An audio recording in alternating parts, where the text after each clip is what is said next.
जय Hind friends. UPSC जे आहे notification जेव्हा इश्यू होतं तेव्हा जे आहे प्रिपरेशनचं जे आहे युद्ध मी असं म्हणणार नाही, जॉवेलियन थ्रो असतो स्पर्धा परीक्षा. पण त्यामध्ये नोटिफिकेशन हे काही फक्त ॲडव्हर्टाइजमेंट आणि 1056 पोस्ट असतात हा भाग नसतो नोटिफिकेशनचा. नोटिफिकेशन जे असतं हे प्री मेन्स इंटरव्ह्यूची स्ट्रॅटेजी असतं. या नोटिफिकेशनमध्ये काही शब्द असे असतात ते शब्द जे आहेत that is the foundation of your preparation, हे समजलं पाहिजे. म्हणून नोटिफिकेशन ही एक स्ट्रॅटेजी असते. हा भाग जे आहे बरेचदा आपल्याला माहीत नसतो, खूप उशिरा कळतं. मग नोटिफिकेशनमध्ये जे आहे तर यामध्ये फॉर्म कसा भरावा, वन टाईम रजिस्ट्रेशन कसं असतं, वॅकन्सीज, पोस्ट, अटेम्प्ट्स यावर आपण चर्चा करू. पण त्यापेक्षा हा भाग जो आहे की नोटिफिकेशनचा संबंध, ठीक आहे. आता हे जे आहे हे UPSC नोटिफिकेशन आहे आणि IASच्या नोटिफिकेशनचा जो संबंध आहे, आता नोटिफिकेशन हे फाउंडेशन असतं, याचा संबंध जो असतो तो प्रिलिम, मेन्स आणि इंटरव्ह्यूशी असतो, हे समजलं पाहिजे. नोटिफिकेशनमध्ये काही लाईन्स असतात, ते लाईन्स म्हणजे जे आहे that is the expectation from you while studying this examination, हे समजलं पाहिजे. म्हणून नोटिफिकेशन ही स्ट्रॅटेजी कशी असते यावर मी तुम्हाला काही थोडक्यात सांगतो. फॉर एक्झाम्पल की जे आहे की नोटिफिकेशनमध्ये म्हटलं जातं की जेव्हा तुम्ही या परीक्षेचा ॲन्सर लिहिता, जेव्हा एसे लिहिता, ॲन्सर लिहिता, इथिक्सचा GS4चा पेपर जेव्हा तुम्ही लिहिता तर कसा लिहिला पाहिजे, तुमच्याकडनं UPSCचे काय एक्सपेक्टेशन्स आहे, त्या शब्दांवर खूप भर असला पाहिजे. म्हणजे तुम्हाला एक एक्झाम्पल म्हणून सांगतो की इथं तुम्हाला दिलं असते की तुमचा जो एसे आहे, तुमचं जे आहे मेन्सचं जे ॲन्सर आहे, यामध्ये मी तुम्हाला एक शब्द दाखवेल की त्यामध्ये दिलेला आहे की तुमचा ॲन्सर हे ऑर्डरली, इफेक्टिव्ह, कन्साइज म्हणजेच एक्झॅक्ट हे असं असलं पाहिजे, तरच तुम्हाला जास्तीत जास्त मार्क्स दिले जाईल. ठीक आहे. म्हणजे इथं जे आहे ऑर्डरली, इफेक्टिव्ह, कन्साइज असे 3 शब्द असतात आणि एसे लिहिताना, ॲन्सर लिहिताना हे तुमच्याकडनं अपेक्षा आहे. म्हणून तुमची way of thinking, way of writing या 3 शब्दावर आधारित पाहिजे. हे इथं दिलेलं आहे. What is expected from you याच्यावर लक्ष द्या. समजा आता नोटिफिकेशन जे आहे तुम्हाला माहिती आहे का, या एक्झाममध्ये जे आहे किंग मेकर कोण असतं, या एक्झाममध्ये जनरली असं म्हटलं जातं की ऑप्शनल हा किंग मेकर असतो. ऑप्शनल किंग मेकर जे आहे ठीक आहे असतो, परंतु ऑप्शनलपेक्षा जे आहे इन अँड आउट तुम्हाला IAS IPS मिळणार का नाही हे कोण डिसाईड करते, इंटरव्ह्यू डिसाईड करते. आणि इंटरव्ह्यू जे आहे 275 मार्काचा असतो, तुम्हाला 200+ मार्क्स मिळू शकतात. परंतु ही काही फक्त प्रिलिमचं नोटिफिकेशन नाही आहे. तुम्हाला जेव्हा हे नोटिफिकेशन, मला हेच सांगायचं आहे की 275 पैकी 200+ मार्क्स मिळण्यासाठी तुम्ही जेव्हा आज आता या नोटिफिकेशनमध्ये आता जसं MPचं प्रोफाईल भरावं लागतं, परमनंट एक प्रोफाईल भरावं लागतं. UPSCला सुद्धा तुमचं परमनंट अकाउंट राहणार आहे, ज्याला म्हणतो आपण वन टाईम रजिस्ट्रेशन. ठीक आहे, वन टाईम रजिस्ट्रेशन. आता या वन टाईम रजिस्ट्रेशन तुम्ही आता फ्युचरमध्ये कोणताही फॉर्म भरणार तर त्यामध्ये हे ॲप्लिकेबल राहणार आहे, वन टाईम रजिस्ट्रेशन.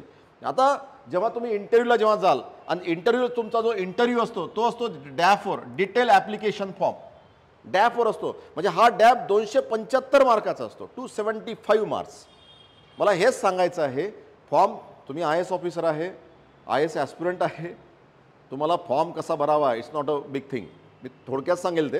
परंतु जे आहे मला हे सांगायचं की how is it a strategy.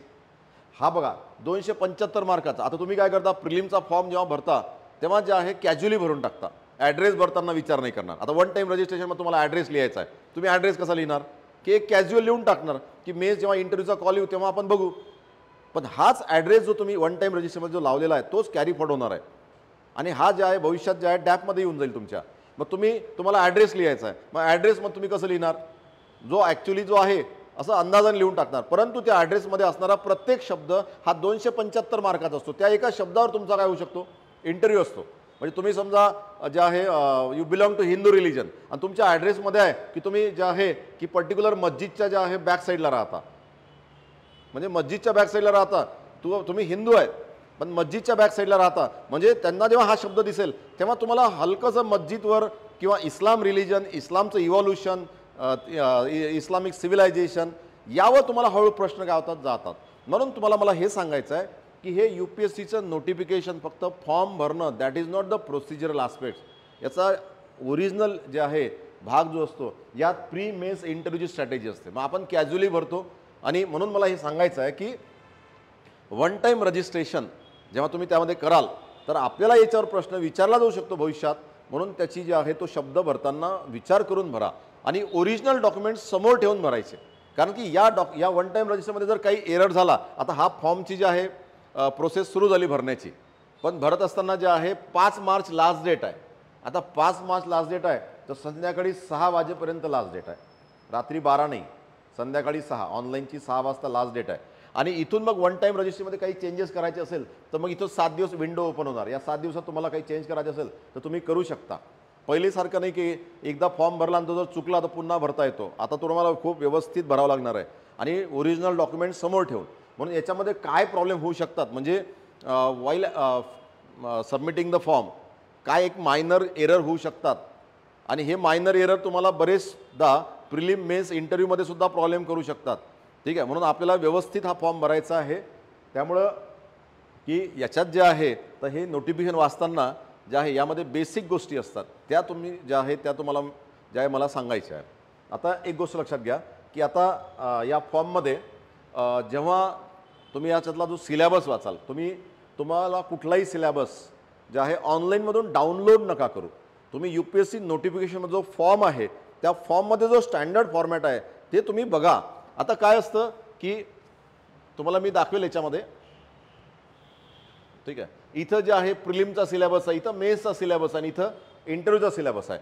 या नोटिफिकेशनमध्ये जेव्हा सिलेबस सुरू होतो, जनरली जेव्हा तुम्ही डाउनलोड करता तर तुम्हाला इथून सिलेबस जे आहे फर्स्ट चॅप्टरपासून दिला जातो. परंतु UPSCने त्याच्या डोक्यावर या हेड इथं एक लाईन लिहिलेल्या असतात काही, what is expected from you इथं लिहिलेलं असते. याच्यावर खूप रिसर्च करा. काय असतं जेव्हा आपण आता समजा फॉर एक्झाम्पल GS4चा पेपर आहे, समजा हे समजा मेन्सचा सिलेबस आहे आणि GS4चा सिलेबस आहे. GS4चा जे आहे सिलेबस आहे ह्युमन अँड जे आहे इथिक्सचा पहिला चॅप्टर समजा, ठीक आहे. आता जे आहे पहिला चॅप्टर जेव्हा इथून जे आहे महत्त्वाचं नाही, त्याच्यावर लिहिलेलं आहे की इथिक्सचं जे आहे जेव्हा तुम्ही अभ्यास करता तेव्हा तुमच्याकडनं काय अपेक्षा आहे आम्हाला. तुम्ही या पेपरचं जेव्हा प्रेझेंटेशन कराल, थिंकिंग कराल, तेव्हा तुम्ही कसं लिहिलं पाहिजे हे वर लिहिलेलं आहे. आणि त्यामध्ये लिहिलेलं आहे की तुम्ही केस स्टडी देऊन आम्हाला समजून सांगा, एक्झाम्पल देऊन समजून सांगा. म्हणजे तुम्ही असं एकदम टेक्निकल ज्या रट्टा मारलेली गोष्ट नका सांगू. म्हणजे काहीतरी असं स्टोरी किंवा एखादी केस स्टडी, एखादा एक्झाम्पल किंवा करंटमधला एखादा इश्यू हे घेऊन आम्हाला समजून सांगा. आणि आम्हाला तुमचं जे आहे नॉलेज नाही पाहायचं आहे, आम्हाला तुमचा प्रॉब्लेमकडे बघण्याचा ॲटिट्यूड पाहायचा आहे, असं त्यामध्ये दिलेलं असतं. मग आपण काय करतो, इथून फर्स्ट चॅप्टरपासून सुरुवात करतो, पण हे जे आहे ना हे नोटिफिकेशनमध्ये लिहिलं असते. म्हणून मी नेहमी म्हणतो की जेव्हा नोटिफिकेशन ही काय असते, स्ट्रॅटेजी असते. बरेचदा आपल्याला खूप उशिरा या गोष्टी समजतात, तसं होऊ नये. कारण की या परीक्षेला कसं असतं, 3 गोले असतात, प्री मेन्स इंटरव्ह्यू. हे 3 गोले वेगळे नसतात, एकच गोला असतो, त्याचं नाव आहे मेन्स.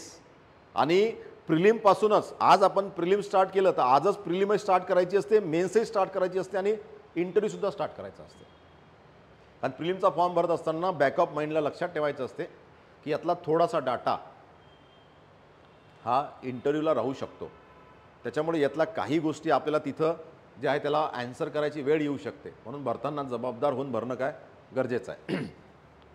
आता यामध्ये बरेचदा हा एक प्रॉब्लेम असतो की जनरली महाराष्ट्रीयन जे विद्यार्थी असतात टॉप 100मध्ये फार कमी असतात. टॉप 100मध्ये त्याला एक काय कारण असतं, that is not due to hard work or talent, हा भाग नसतो. महाराष्ट्रात जे आहे लोक एक्सपिरियन्ससाठी, काहीही अभ्यास झालेला नसतो, काहीच नाही, म्हणजे 100 रुपयाचा फॉर्म असते, एक्सपिरियन्ससाठी लोक अटेम्प्ट काय करतात, वेस्ट करतात. तुमचा काही अभ्यास झाला नसेल, तुम्हाला 100% माहीत असेल की आपली प्रिलिम 100% जे आहे होणार नाही, तर don't appear for this examination. म्हणजे OBCला जे आहे 9 अटेम्प्ट असतात, ओपनवाले तर जे आहे काळजी घेतात विनाकारण, ओपनवाले तर चुकूनही जे आहे बेस्ट अभ्यास झाल्याशिवाय परीक्षा देऊ नये.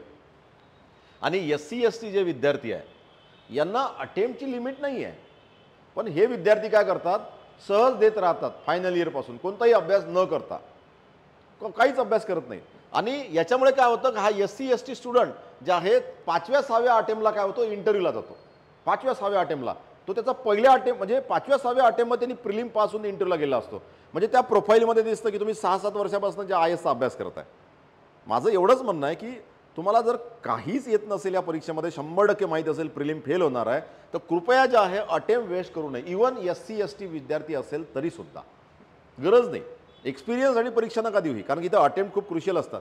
SC/STला जरी अटेम्प्ट नसले तर बॅड इम्प्रेशन होते. पहिल्याच अटेम्प्टमध्ये इंटरव्ह्यूला जा ना, पहिल्याच अटेम्प्टमध्ये त्याचं इम्प्रेशन काय असते वेगळं असते. आणि तुम्ही जेव्हा असं ऑक्सिजनवर जे थोडाफार अभ्यास करता, असं तुम्हालाही माहीत असते होणार नाही 100%, तर मग तुम्ही काय करता, तो वेळ काय करता, प्रिलिम क्रॅक करण्याचं काहीतरी घाईत काहीतरी करायचं म्हणून प्रिलिममध्ये 1 वर्ष काय करता वेस्ट करता.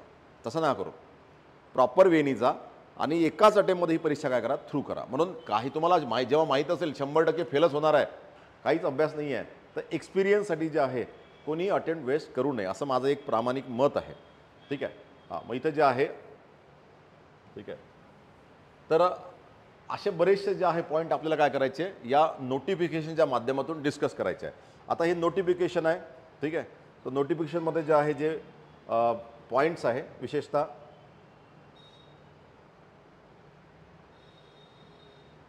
आता इथे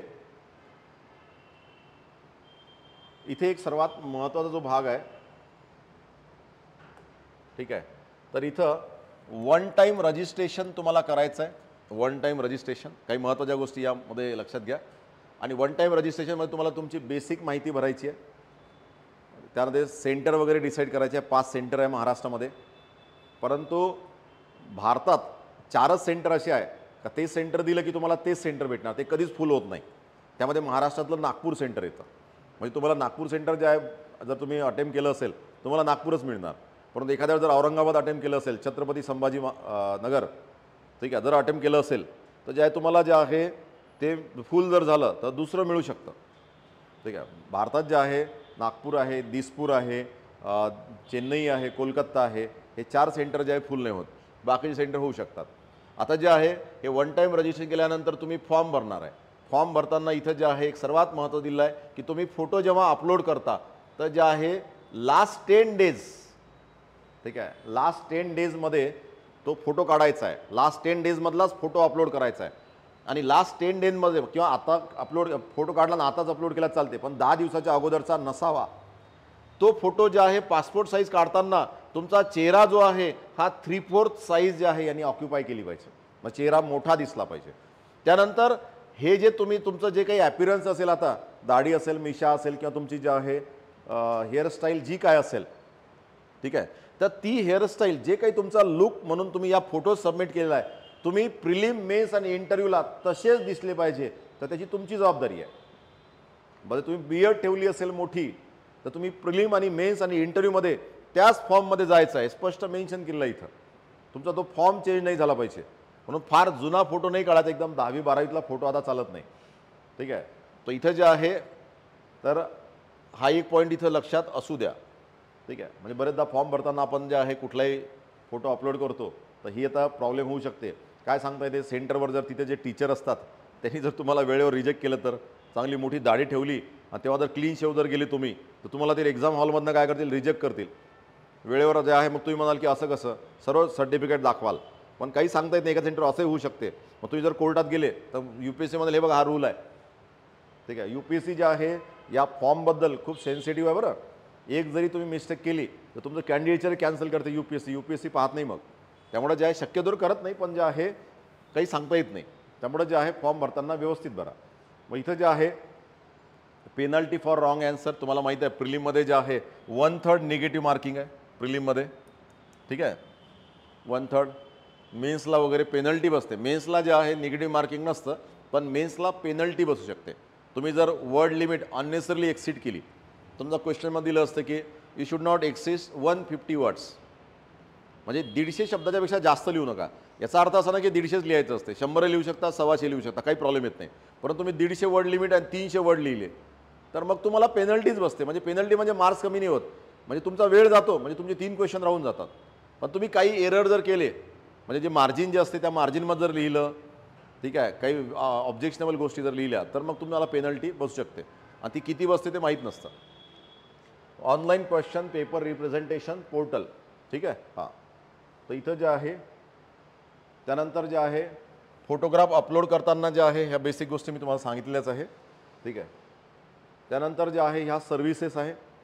ठीक आहे. सर्व्हिसेस कोणत्या असतात, तर हे इथे एक पॉईंट मला सांगायचं आहे की जेव्हा तुम्ही प्रिलिमचा फॉर्म भरता तर प्रिलिमचा फॉर्ममध्ये सिव्हिल सर्व्हिसेस एक्झामिनेशन ठीक आहे. आणि जे आहे इंडियन फॉरेस्ट सर्व्हिस, आयफोर्स म्हणतो आपण, या दोघांची प्रिलिम काय होणार आहे, कॉमन होणार आहे. कॉमन असते प्रिलिम. आणि मेन्स काय असतात, वेगवेगळ्या असतात. ठीक आहे, मेन्सचा वेगळा. ठीक आहे.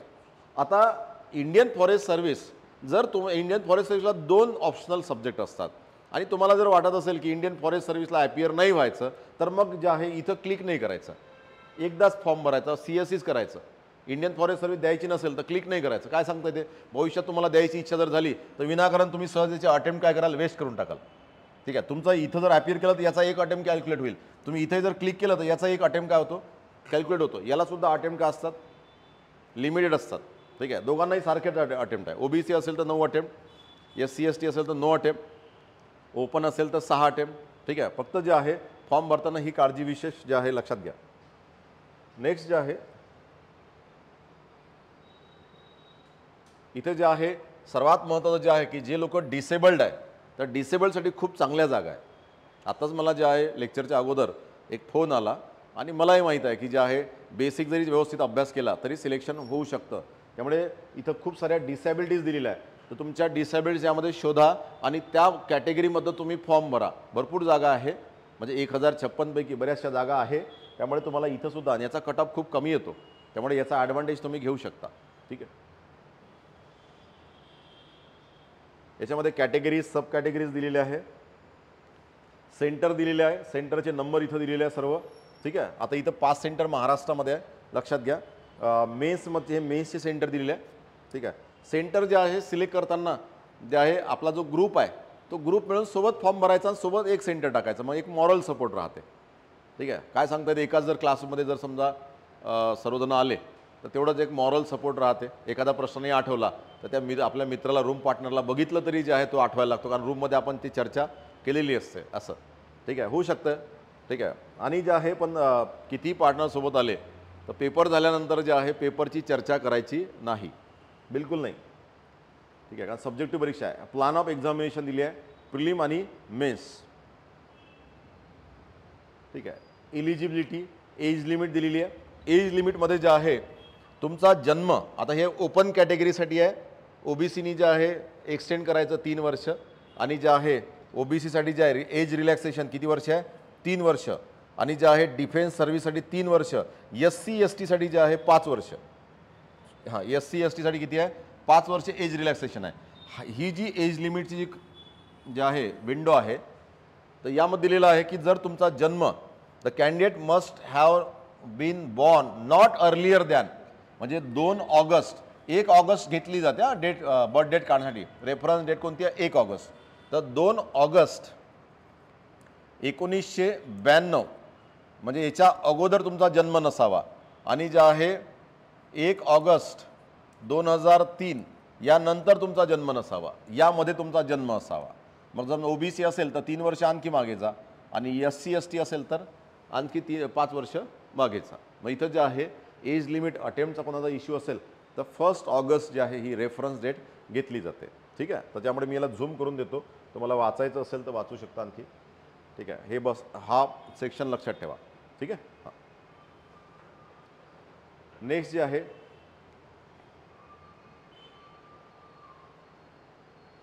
मिनिमम एज्युकेशनल क्वालिफिकेशन आहे. कुठलीही डिग्री चालते, रेग्युलर किंवा ओपन युनिव्हर्सिटीसुद्धा चालते, परंतु जे आहे फायनल इयरमध्ये ॲपियरिंग असताना जे आहे तुम्ही ही परीक्षा देऊ शकता. परंतु मेन्सचा फॉर्म जेव्हा तुम्ही भरणार तेव्हा तुमच्याकडे जे आहे डिग्री सर्टिफिकेट आलेलं असलं पाहिजे, याची काळजी घ्या. ठीक आहे. हां, किंवा प्रोव्हिजनल डिग्री सर्टिफिकेट तरी चालतं, किंवा मार्कशीटही चालतं. नंबर ऑफ अटेम्प्ट्स इथं दिलेले आहे. आता इथं पर्सन विथ जे आहे डिसॅबिलिटी जर असेल तर त्याचे अटेम्प्ट जे आहे 9 अटेम्प्ट्स आहे. SC ST असेल तर अनलिमिटेड असेल. ठीक आहे. OBC असेल तर 9 अटेम्प्ट, SC ST अनलिमिटेड, आणि ओपन असेल तर 6 अटेम्प्ट्स. फी जी आहे 100 रुपयेच लागते. ठीक आहे. परंतु 100 रुपये लागते म्हणून सहज कृपया भरू नका. आणि इन केस जर तुम्ही फॉर्म भरला, लक्षात घ्या, फॉर्म भरला आणि तुम्ही एक्झामला ॲपियर नाही झाले, अब्सेंट राहिले, तर अटेम्प्ट कॅल्क्युलेट होत नाही, अटेम्प्ट कन्सिडर होत नाही. ठीक आहे. असं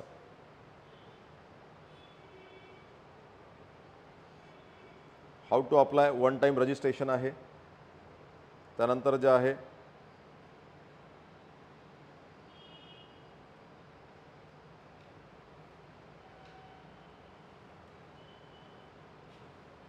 आणि तुम्हाला जे आहे वन टाईम रजिस्ट्रेशनमध्ये ईमेल आणि मोबाईल नंबर कॉन्स्टंट ठेवावा लागेल, तो चेंज करता येणार नाही. ईमेल आय डी पासवर्ड वगैरे जे आहे व्यवस्थित जे आहे लिहून ठेवायचा, मित्रालाही सांगून ठेवायचं, काय होत नाही.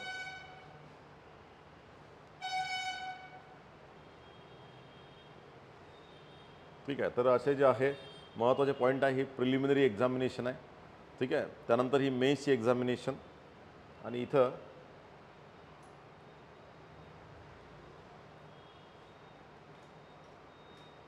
लँग्वेजेस दिलेल्या आहे मेन्सच्या.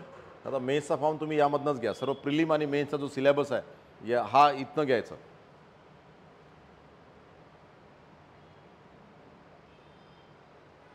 तुम्ही जे आहे मेन्सची जी लँग्वेज आहे, मेन्सची लँग्वेज तुम्ही जे आहे कुठलीही घेऊ शकता. Constitutional language English, Marathi, Hindi कोणत्याही लँग्वेजमधनं तुम्ही जे आहे मेन्स लिहू शकता. मीडियम ऑफ ॲन्सर कॉन्स्टिट्युशनल लँग्वेजमध्ये अलाउड आहे, इंग्लिश प्लस कॉन्स्टिट्युशनल. आणि इंग्लिश ही कॉन्स्टिट्युशनल लँग्वेजमध्ये जे आहे 8 शेड्यूलमध्ये येत नाही. त्यामुळे इंग्लिश प्लस जे आहे 8 शेड्यूल लँग्वेजेस. परंतु एक गोष्ट लक्षात घ्या इथं की तुम्हाला क्वेश्चन पेपर हा इंग्लिश आणि हिंदीमध्येच राहणार आहे. त्यामुळे तुम्ही कोणत्याही मीडियममधनं ज्या लिहा, परंतु तुम्हाला इंग्लिश किंवा हिंदी क्वेश्चन पेपर समजणं हे मस्ट आहे. ते मराठी विद्यार्थ्यांनी सुद्धा लक्षात ठेवायचं. मराठी विद्यार्थ्यांनी मराठी मीडियममध्ये लिहिलं काहीच प्रॉब्लेम नाही, परंतु त्यांना इंग्लिशमध्ये प्रश्न समजणं खूप गरजेचं आहे. म्हणून नवीन राज्यसेवेच्या विद्यार्थ्यांनी मराठीमधून अभ्यास करत असताना त्यांना इंग्लिशमध्येही प्रश्न समजणं अतिशय आवश्यक आहे. म्हणजे त्यांच्या करिअरवर त्याचा खूप मोठा परिणाम होईल. म्हणून त्यांना इंग्लिश मराठीमध्ये अभ्यास करावा लागेल. ॲटलिस्ट इंग्लिशमध्ये क्वेश्चन समजणं हे मस्ट आहे. तरच तुम्हाला जे आहे जे पॅटर्न चेंज झाला आहे तो तुम्हाला न्याय देईल. ठीक आहे. तुम्ही मराठीमधनंच लिहा, ठीक आहे, परंतु क्वेश्चन इंग्लिशमध्ये समजला पाहिजे एवढी इंग्लिश तुमची स्ट्रॉंग तुम्हाला करावी लागेल.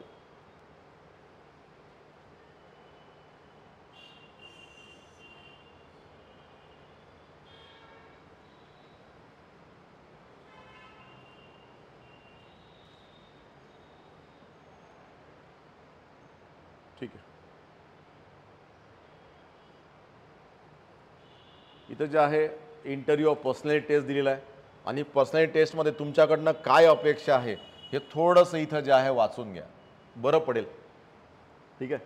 कारण की जे आहे ज्या गोष्टीचं आपण नेहमी जे आहे अननेसरी टेन्शन घेत राहतो, तर ते इथं स्पष्ट दिलेलं आहे की not only your intellectual qualities. ठीक आहे. आणि UPSC लिहिताना पुन्हा पुन्हा लिहिते की बाबा रे तुला समजण्यासाठी आम्ही इंटरव्ह्यू लिहितो, पण आम्ही तुझी पर्सनॅलिटी टेस्ट घेणार. ठीक आहे. इंटरव्ह्यू नाही, हा काय पर्सनॅलिटी टेस्ट आहे. म्हणजे इथं जे आहे assess not only intellectual qualities but also social traits. तुमची रिलेशनशिपमध्ये तुम्हाला जे आहे लोकांचा कसा सन्मान करता, बोलताना समोरच्याची डिग्निटी तुम्ही कशी जपता. ठीक आहे. सोशल ट्रेट्स म्हणतात त्याला, सोशल ट्रेट्स. त्यानंतर interest in current affairs. Current अफेअरमध्ये सर्वांना प्रॉब्लेम असते. या परीक्षेचं जे आहे फाउंडेशन असते करंट अफेअर. तुम्हाला खरंच जेन्युइनली इंटरेस्ट असेल आपल्या देशात, समाजात, जगात काय झालं आहे, जेन्युइनली वाटत असेल की ते दुरुस्त व्हावं, चांगलं व्हावं, तर तुमचा नॅचरली तिथं डोकं चालते. तुम्हाला आपोआप इंटरलिंकिंग व्हायला लागतं. आपोआप तुम्हाला कोणता करंट अफेअरमधला कोणता इश्यू आहे कसा येऊ शकते हे समजायला लागतं. कारण की मेमरी ही इंटेलिजन्स जे आहे हे बेसिकली इंटरेस्टवर अवलंबून असते. म्हणून तुम्हाला जेव्हा असा प्रश्न विचारला जातो ना, तर तुमचा चेहराच सांगतो तुम्हाला त्या गोष्टीमध्ये किती इंटरेस्ट आहे, असा भाग असतो. म्हणून त्याला जर तुम्ही दिलेली फॅक्ट जर चुकली समजा, पण तुम्हाला जेन्युइनली इंटरेस्ट दिसत आहे तुमच्या चेहऱ्यावर, तर जे आहे तुम्हाला मार्क्स काय पडेल जास्त. ठीक आहे. हे बघा, हे शब्द महत्त्वाचे असतात. मला हे सांगायचं आहे. ठीक आहे. मला ते फॉर्म आता कसा भरायचा, काय भरायचा, ठीक आहे, तो भाग जे आहे इझिली माहीत आहे सर्वांना, परंतु हे जनरली जे आहे दुर्लक्ष करतो आपण. हे लक्षात घ्या इथं. सम क्वालिटीज टू बी जज आर मेंटल अलर्टनेस. ठीक आहे. Mental alertness. अभ्यास करत असताना थोडंसं फिजिकल जे आहे एक्झरसाइज वगैरे करत चला. Critical power of assimilation, clear and logical exposition, balance of judgement, variety and depth of interest, ability for social cohesion and leadership. ठीक आहे. आणि जे आहे इंटलेक्च्युअल म्हणजे लोकांना तुम्ही जे आहे कसं समजून घेता, सोशल ग्रुप कसे फॉर्म करता, त्यानंतर जे आहे त्यामध्ये त्यांना कशी जे आहे योग्य डायरेक्शन देता. ठीक आहे. आणि एखादा चुकल्यानंतरही जे आपण त्याला कसं सांभाळून घेतो. आणि कशा प्रकारे जे आहेत त्याला त्याच्या गोलपर्यंत पोहोचवतो आहे, that is called as leadership qualities. ठीक आहे. मग त्यानंतर ज्या सर्वात महत्त्वाचं असते मॉरल इंटिग्रिटी. ठीक आहे. मॉरल इंटिग्रिटी, जसं तुम्ही 12 फेल मूव्ही पाहिला असेल आणि त्या मूव्हीमध्ये स्पष्ट त्यांनी म्हटलं की जे आहे जेव्हा बोर्ड त्याला प्रश्न विचारते 12वीं में क्यों फेल हुए थे, तर ते सरळ सांगतो तो की जे आहे मैंने चिटिंग की थी. ठीक आहे. म्हणजे काही गोष्टी ज्या असतात म्हणजे बोर्डला समजतं ते, परंतु जे आहे मॉरल इंटिग्रिटीसुद्धा काय महत्त्वाची आहे. म्हणजे एकदम खरंही सांगायचं नाही, पण खोटं तर चुकूनही बोलायचं नाही. खोटं बोललं की जे आहे लगेच चेहऱ्यावर काय होतात ती बॉडीच तुमची सांगते. त्यामुळे जे आहे मॉरल इंटिग्रिटीला सुद्धा इथं महत्त्व काय असते जास्त. मी फक्त एक्झाम्पल सांगत आहे की हे महत्त्वाचे पॉईंट्स आहे, यावर फोकस करा.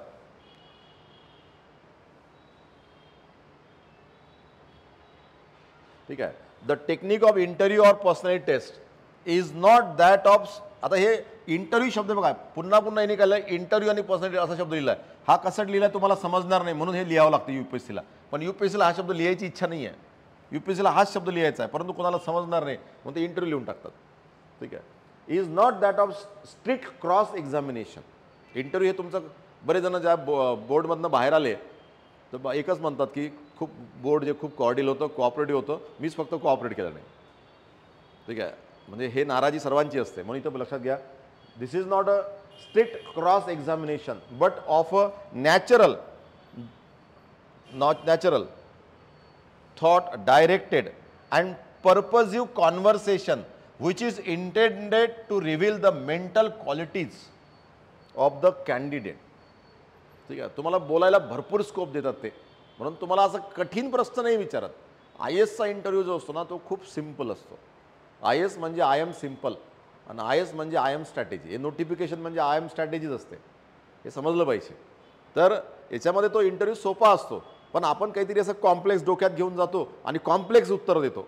त्यांनी सहज विचारलं असते हाऊ आर यू, ठीक आहे, एकदम सिम्पल प्रश्न विचारला असते.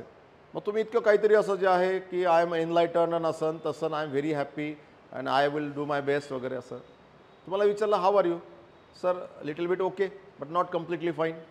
आता इंटरव्ह्यूमध्ये हॉट सीटमध्ये बसल्यानंतर जगातला कोणताच प्राणी जे आहे हा कम्फर्टेबल नसतो. मग तुम्हाला सिम्पल प्रश्न विचारला ना हाऊ आर यू, मग एवढं कशाला कॉम्प्लेक्स करता. बी सिम्पल. IAS म्हणजे जे आहे आय एम सिम्पल. सिम्प्लिसिटी जगात सर्वात कठीण असते मिळवणं, परंतु जर विचार केला प्रॉपरली एकदम सोपं असते. जीवन इतकं सोपं आहे, सहज आहे.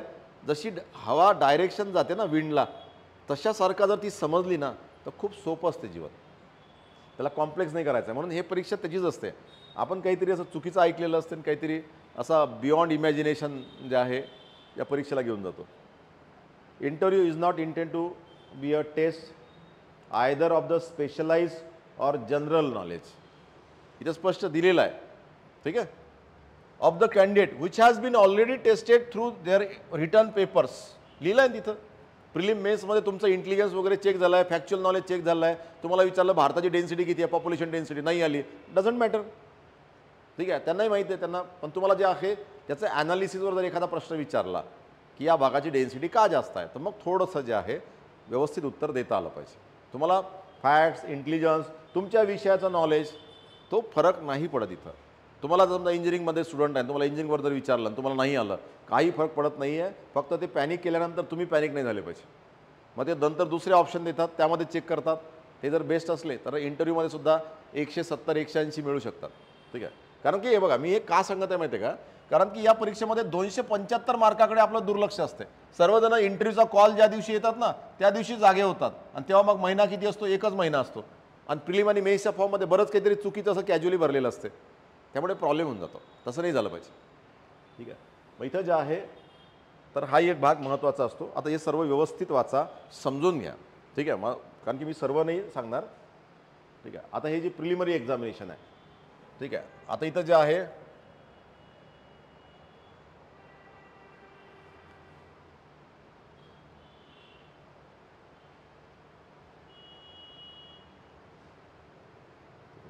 आता main examination is intended to assess the overall intellectual traits.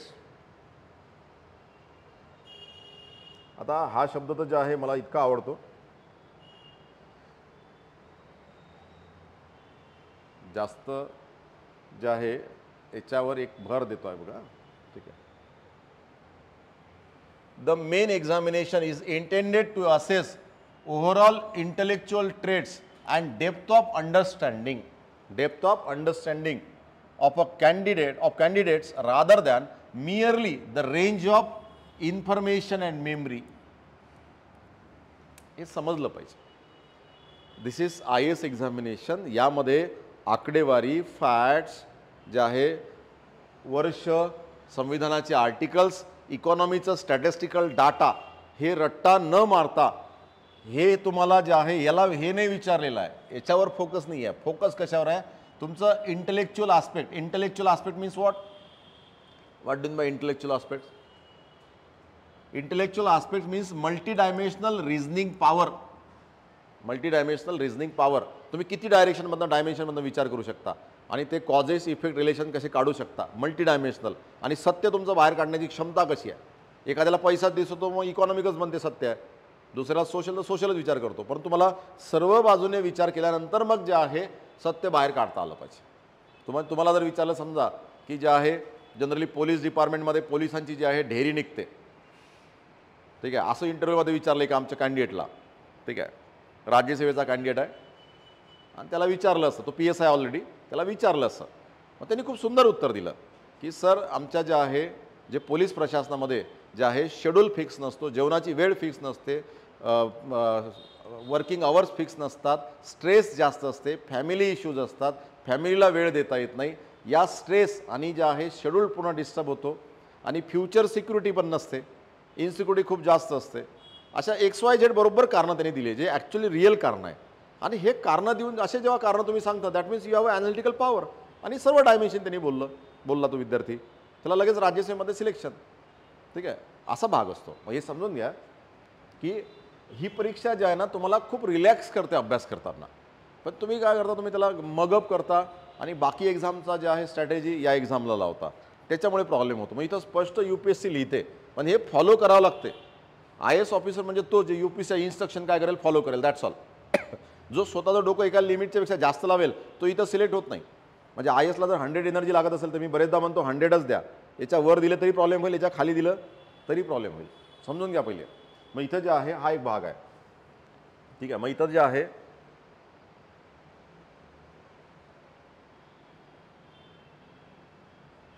ठीक आहे, आता याच्यामध्ये हा एक भाग काय दिलेला आहे, ठीक आहे. इथं बघा स्टेटमेंट दिलं आहे, government strives to have a workforce which reflects gender balance and women candidates are encourage to apply. म्हणजे गव्हर्नमेंटची पॉलिसीज आहे की जेंडर जस्टिस जे आहे सिव्हिल सर्व्हिसमध्ये मिळाला पाहिजे, गव्हर्नमेंटची पॉलिसी आहे. त्यामुळे समजा 2 कॅन्डिडेट आहे, 2 कॅन्डिडेटला सेम मार्क्स आहे आणि टॉपर म्हणून घोषित करायचं आहे. IASमध्ये रँक 1 कोणाची आहे, म्हणजे बॉय आणि गर्ल 2 असेल, जे आहे 2 कॅन्डिडेट असेल तर जे आहे प्राधान्य कोणाला दिलं जाईल, विमेन कॅन्डिडेट. ठीक आहे, यांना प्राधान्य दिलं जाईल. कारण की this is a policy of civil service examination. गव्हर्नमेंटची नॅशनल वुमन एम्पॉवरमेंट पॉलिसी आहे. दोघांना सेम मार्क्स असेल तर, पण असं नाही होणार की जे आहे एकाला मार्क्स कमी दिले, असं नाही होणार. ठीक आहे. हां, मग इथं जे आहे हा एक भाग आहे. आता इथं क्वालिफाईंग पेपर, ठीक आहे. आता इथे पेपर 1 आहे, एसे बघा. आता इथं एसेचं दिलेलं आहे की what is expected from you.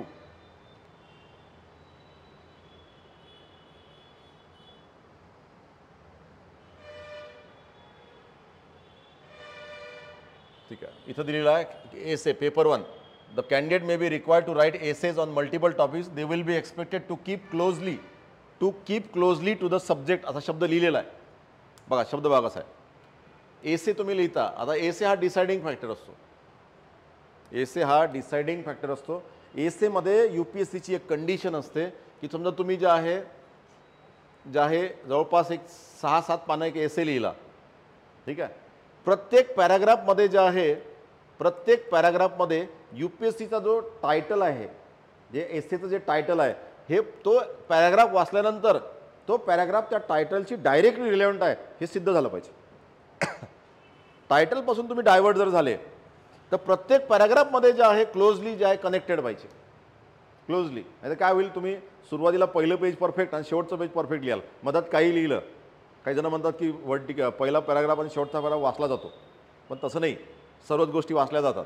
आणि जे आहे 3 लेवल जे आहे मॉडरेशन होतं, 3 लेवल, आणि त्या सर्वांचे ॲव्हरेज काढून मार्क्स दिले जातात. त्यामुळे this is not a bias examination, this is very neutral and objectivity based examination. Don't criticise UPSC. UPSCचा यू जे आहे, UPSCचा यू हा जे आहे, यू स्टँड्स फॉर युनिफॉर्मिटी. ठीक आहे, this is a uniform pattern for all. You doesn't mean that it is unpredictable examination. This is very predictable. Guessing work जायचं खूप जबरदस्त चालतं. त्यामुळे इथं लक्षात घ्या बघा काय लिहिलं इथं, की कॅन्डिडेटनी जे आहे keep closely to the subject of the essay to arrange their ideas in a orderly. बघा काय असलं पाहिजे, सब्जेक्ट जो आहे ना त्याला काय असलं पाहिजे, प्रत्येक पॅराग्राफमध्ये काय असलं पाहिजे, क्लोज कनेक्शन असलं पाहिजे. दुसरं ऑर्डरली फॅशनमध्ये लिहायचं आहे. त्यानंतर कन्साइज लिहायचं आहे. आणि त्यानंतर कसं लिहायचं आहे, इफेक्टिव्ह आणि एक्झॅक्ट लिहायचं आहे. म्हणजे जे आहे एसेसाठी क्रायटेरिया काय, क्लोज. ठीक आहे, डायरेक्टली कनेक्टेड टू टायटल. दुसरा शब्द कोणता आहे, ऑर्डरली. तिसरा इफेक्टिव्ह, कन्साइज आणि एक्झॅक्ट लिहायचं आहे. हे खूपच महत्त्वाचं असते. बरेचदा काय करतात सर्वजण जे आहे पॅराग्राफमध्ये डायव्हर्ट होऊन जातात.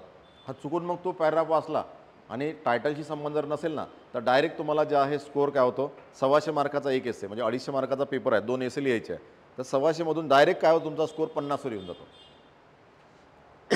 कशामुळे, तुम्ही खूप असं इंटरलिंकिंग करून काहीतरी असं भयानक काहीतरी लिहून टाकलं ज्याचा टायटलशी काही संबंध नाही आहे, डायरेक्टली काही संबंध नाही आहे. म्हणून डायरेक्ट रिलेशन त्याचं काय खूप महत्त्वाचं आहे. म्हणून बघा आता ही किती सिम्पल आहे. मग तुम्ही एसेच्या बुकमध्ये हे लाईन पहिली लिहून ठेवली पाहिजे. कोणता एसे येतो यापेक्षा UPSC काय अपेक्षा करते तुमच्यापासून हे या नोटिफिकेशनमध्ये दिलेलं असते. आणि यामध्ये प्रिलिमचाही सिलेबस आहे, मेन्सचाही सिलेबस आहे आणि इंटरव्ह्यूचाही सिलेबस आहे. म्हणून so don't consider this notification is just an advertisement. आणखी एक तुम्हाला फरक सांगतो, UPSCच्या नोटिफिकेशनला ॲडव्हर्टाइजमेंट मनाची हिंमत करायची नाही.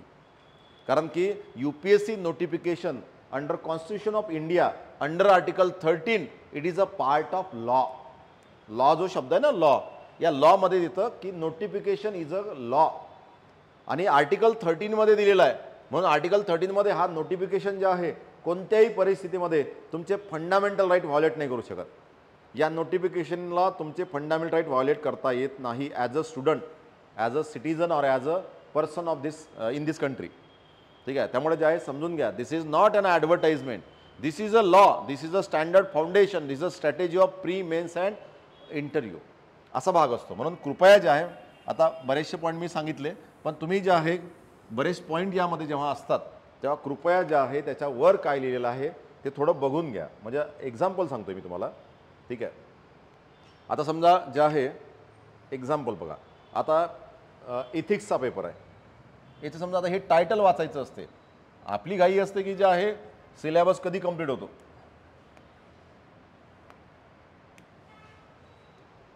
ठीक आहे, सिलेबस कंप्लीट नाही करायचा आपल्याला, इथं ते परफेक्ट ठेवायचं, बरेच ठिकाणी वापरता येते आणि बऱ्याच क्वेश्चनचं उत्तर लिहिता येतं.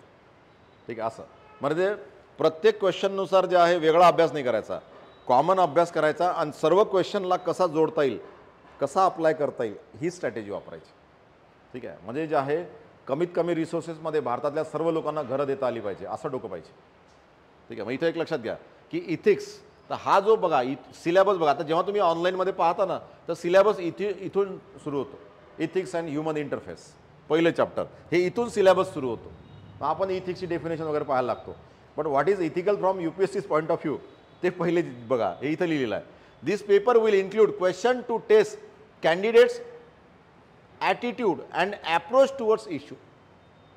ॲप्रोच तुम्हाला प्रॉब्लेम सॉल्व्ह करायला नाही सांगितलेलं इथं, तुम्ही त्या प्रॉब्लेमकडे कसे पाहता, ठीक आहे, कसे पाहता हे सांगितलेलं आहे तुम्हाला. ज्या यामध्ये ॲटिट्यूड आणि तुमचा ॲप्रोच कसा असतो हे विचारलेलं आहे यामध्ये. ठीक आहे, मग approach to issues relating to integrity, probity in public life and his problem solving approach to various issues and conflicts faced by him in dealing with society.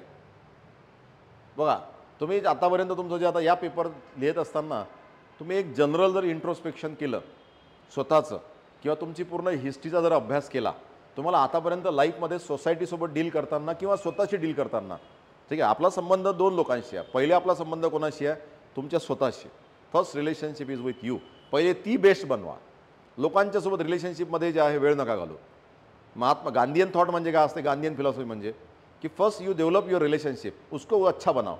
वो अगर एक बार बन गई तो बाकी दुनिया में जो चेंजेस हो जाएंगे वो नॅचरली हो जाएंगे. ठीक आहे. म्हणजे सिम्पली जे आहे so you must be the change. म्हणजे नेहमी असं म्हणायला पाहिजे you not, I must be the change which I want to see in the world. म्हणजे इथं जे आहे पहिले जे आहे इथं शब्दवाह कशावर आहे की तुम्ही सोसायटीसोबत डील करताना आतापर्यंत तुम्ही कोणते प्रॉब्लेम फेस केले, कॉन्फ्लिक्ट्स. मग परीक्षेला प्रश्न येतो या पेपरमध्ये की what do by happiness in your own words. आणि तुमच्या लाईफमधली एखादी घटना सांगा, तेव्हा तुम्ही आनंदी कधी झाले होते. ठीक आहे, आनंदी कधी झाले होते. तर मला जे आहे तर हे कॉन्फ्लिक्ट्स खूप महत्त्वाचे आहे. ठीक आहे, कॉन्फ्लिक्ट्स. ठीक आहे. मी जे आहे माझ्या लाईफमध्ये सर्वात जास्त आनंद आजपर्यंत जर पाहिला असेल, माझा पर्सनल मी एक्झाम्पल सांगतो. ज्या दिवशी मी माझा इंटरव्ह्यूचा पहिला रिझल्ट, IASच्या इंटरव्ह्यूचा पहिला रिझल्ट UPSC हाऊसला पाहिला होता. UPSC हाऊसला. आणि UPSC हाऊसला जेव्हा विद्यार्थी सर्वजण पाहत होते, म्हणजे माझा इंटरव्ह्यू होता, मग माझाही रिझल्ट होता. परंतु जेव्हा कोणाचा रिझल्ट जेव्हा लागायचा आणि तो रिझल्ट लागल्यानंतर तो विद्यार्थी जो जम घ्यायचा ना, तो जो याचं एखादं न्यूक्लिअर एक्सप्लोजन होते ना, तसा तो आनंद असायचा. असा मी जे आहे 100 लोकांचा आनंद तो उभं राहून पाहिला आहे. त्या दिवशी माझा रिझल्ट नव्हता आला, पण मी तिथं सर्वांचा आनंद पाहत होतो. म्हणजे खूप आनंदी तो क्षण होता. कारण की ही परीक्षा द्यायची आहे, ही काय आपल्याला अशी पोस्ट आणि पद भेटण्यासाठी नाही आहे. चॅलेंज आहे की एवढ्या लाखात जे आपलं नाव आल्यानंतर कसं वाटतं एवढं पाहायचं आहे. That is the goal. ठीक आहे. लाईफमध्ये काय आपण कशासाठी चाललं आहे, सर्व हॅपीनेससाठी. मग ते लेवल पाहायचे आपल्याला, कसं वाटते एवढ्या लाखातनं आपलं नाव आल्यानंतर कसं वाटते. दुसऱ्याचं नाव आलं तरी मला खूप आनंद झाला त्या दिवशी. मला मग घरी गेल्यानंतर मला आणखी बरं वाटलं. Anyway, conflicts faced by him in dealing with society. Question may utilize the case study approach to write this answer. Case study approach पाहिजे. केस स्टडी म्हणजे तुम्हाला समजा बिलीफ आणि फेथ, विश्वास आणि श्रद्धा या दोघांमधला जर डिफरन्स विचारला असेल, so don't define belief and faith in first paragraph. एखादी छान स्टोरी किंवा एखादं एक्झाम्पल किंवा करंट हॅपनिंग्स एखादी ते घेऊन ते पहिले एक्सप्लेन करा की this is belief and this is faith. असं त्याला केस स्टडी अप्रोचनी काय करा, त्याला इंट्रोड्यूस करा. आणि नंतर मग एखादं जे ऑथर वगैरे असेल मग त्यांचं नाव घेऊन त्याला एक्सप्लेन करा. Okay. So this is expected from you while achieving this dream. ठीक आहे. तर इथं एक गोष्ट लक्षात घ्या. तर माझा पर्पज हाच आहे की this notification is very important. This is the foundation of your strategy. आणि फॉर्म भरताना बाकीचे गोष्टी तुम्ही ओरिजिनल डॉक्युमेंट वगैरे ठेवून समोर भरा. ठीक आहे. वन टाईम रजिस्ट्रेशन कसं असतं ते व्यवस्थित भरा.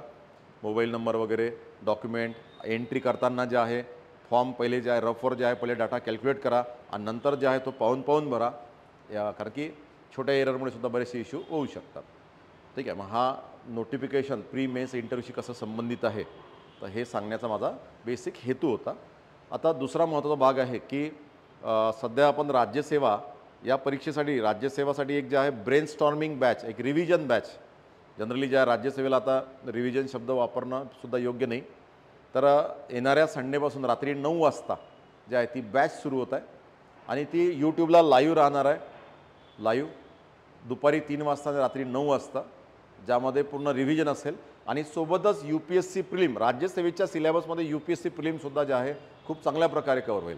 परंतु मी UPSCसाठी सेपरेट जे आहे ब्रेनस्टॉर्मिंग सिरीज, तिथं मी रिव्हिजन शब्द नाही वापरत, तिथं मी ब्रेनस्टॉर्मिंग सिरीज जे आहे लॉन्च करणार आहे. लाईव्ह असेल, जेव्हा नोटिफिकेशन येईल तेव्हा लिहिलं असेल UPSC, तेव्हा आपण सोबत अभ्यास करूया. ओके. म्हणून जे आहे the demand of this examination is completely different. Generally आपण जे ऐकत असतो त्याच्यापेक्षा काहीतरी हे वेगळं असते आणि हे शब्द लक्षात ठेवून त्याच पॉईंट ऑफ व्ह्यू आपल्याला स्वतःला काय केलं पाहिजे, डेव्हलप केलं पाहिजे. ओके. Thank you very much. जय हिंद, जय भारत.